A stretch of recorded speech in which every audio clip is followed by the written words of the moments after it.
Tento pohľad a tento zvuk, to bolo prvé, čo ma dnes privítalo v práci.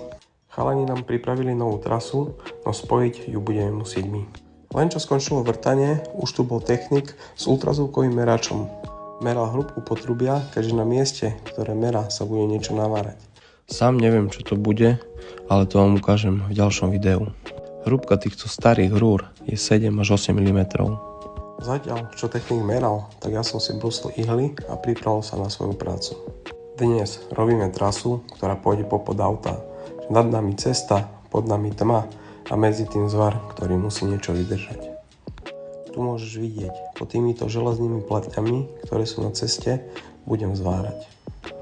Rúry máme pripravené, musel som si tu dať svetlo, aby som niečo videl. Už priniesť len kolena a môžeme ísť na to. Zváračka je pripravená, plyn pustený.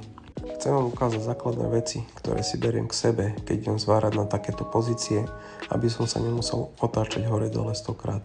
Základ je maska, svetlo, s ktorým si kontrolujem korene, trubovák alebo nejaká tenká vec, s ktorým si oddiališ potrubie, flexa s kotúčom, ktorým si vyčistíš koreň, taktiež s rezným kotúčom, keby ti zvar zaporoval a si ho budeš chcieť vyčistiť, šelka, drôty, tiež ešte ihly, ktoré nie sú na videu a podložka, na ktorú si ľahneš. Tu ti chcem ukázať, ako sa najľahšie zvára koleno v trase.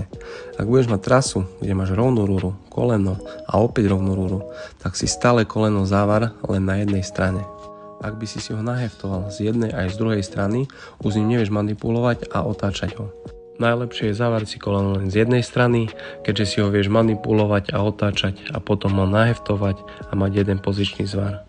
Máte niekto skúsenosť, ako zachytiť na kameru priame zváranie?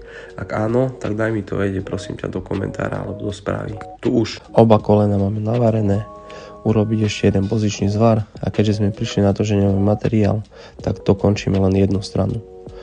Tu už je posledný zvar dnešného dňa, jedna trasa je prepojená. Zajtra pokračujeme ďalej. Čiže ak máš nejaké otázky, kľudne mi ich zanechaj v komentári. Čau.